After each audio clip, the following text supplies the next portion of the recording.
നെറ്റ്ഫ്ലിക്സിൽ adolescence series കണ്ട എല്ലാവർക്കും ആ ഒരു ചെറിയ പയ്യന്റെ അഭിനയം കണ്ടിട്ട് ഗൂസ് ബംസ് വന്നിട്ടുണ്ടാവും. പയ്യൻ ഞെട്ടിച്ച് കളഞ്ഞു. ഒരൊറ്റ സിംഗിൾ ടേക്കിൽ അമ്മാതിരി പെർഫോമൻസ് ആണ് ആ മൂന്നാമത്തെ എപ്പിസോഡിൽ ചെക്കൻ ചെയ്തു വെച്ചിരിക്കുന്നത്. അപ്പൊ ഇത്രയും കിടിലായിട്ടുള്ള ഒരു പെർഫോമൻസ് വേറെ എവിടെയെങ്കിലും ഇതേപോലെ കണ്ടിട്ടുണ്ടോ എന്ന് ചോദിച്ചു കഴിഞ്ഞാൽ വേറെ ഒരു സംഭവം ഉണ്ട്. ഇതേപോലെ ഈ ഒരു പെർഫോമൻസ് നിങ്ങൾക്ക് ഇഷ്ടപ്പെട്ട നിങ്ങൾ എന്തായാലും അതും കാണണം. നെറ്റ്ഫ്ലിക്സിൽ തന്നെയാണ് അതും ഉള്ളത്. ഇതേപോലെ സിംഗിൾ ടേക്കിൽ ജയിലിന്റെ അകത്ത് വെച്ചിട്ട് ഒരു കുറ്റസമ്മതം നടത്തുന്ന പോലത്തെ ഒരു സീനിൽ ഇതേപോലെ പവർഫുൾ ആയിട്ടുള്ള പെർഫോമൻസ്, അതേപോലെ ഭയങ്കര ട്രോമ നിറഞ്ഞ പല കാര്യങ്ങളും ഇങ്ങനെ മനസ്സ് തുറന്ന് പറയുന്ന കാര്യങ്ങൾ ഇതെല്ലാം ഉണ്ട് അതിലും. റയൻ മർഫിയുടെ മോൺസ്റ്റേഴ്സ് എന്ന് പറഞ്ഞിട്ട് ഒരു സീരീസ് ഉണ്ട്. ഓരോ സീസൺ ഓരോ കഥയായിരിക്കും. അതിന് സെക്കൻഡ് സീസണിൽ മെനിൻഡസ് ബ്രദേഴ്സ് എന്ന് പറഞ്ഞിട്ടുള്ള രണ്ട് ബ്രദേഴ്സിന്റെ ഒരു കഥയുണ്ട്. ഇത് അമേരിക്കയിൽ നടന്ന ശരിക്കും നടന്നിട്ടുള്ള ഒരു റിയൽ സ്റ്റോറിയാണ്. അതിൽ രണ്ട് ബ്രദേഴ്സും കൂടി ചേർന്ന് അച്ഛനും അമ്മേനെയും വെടിവെച്ച് കൊന്നു എന്നാണ് കേസ്. അപ്പൊ എന്തുകൊണ്ട് കൊന്നു, എന്താണ് മോട്ടീവ് എന്ന്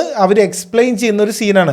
5ാമത്തെ എപ്പിസോഡാണിത്. സിംഗിൾ ടേക്കിലാണ് ഉള്ളത്. ഞാനിപ്പോ ഇങ്ങനെ ഇരിക്കുന്ന പോലെ എറുക്കുന്ന പറഞ്ഞിട്ട് അതിലൊരു ബ്രദർ ഇങ്ങനെ ഇരുന്നിട്ട് ചുമ്മാ അങ്ങനെ സംസാരിക്കുകയാണ്. പക്ഷെ പറയുന്ന കാര്യങ്ങളെ കുറച്ച് ഡാർക്കാണ്. അതാണ് ഇതിന്റെ വേറൊരു സംഭവം. ഇവിടെ ഒരു ചെറിയ പയ്യൻ, അവിടെ ഒരു വലിയ ആള്, ആ ഒരു വ്യത്യാസമേ ഉള്ളൂ. ഇത് ഇഷ്ടപ്പെട്ട അവര് എന്തായാലും ഇതുകൂടെ ഒന്ന് കാണണം, കണ്ടിട്ടില്ലെങ്കിൽ.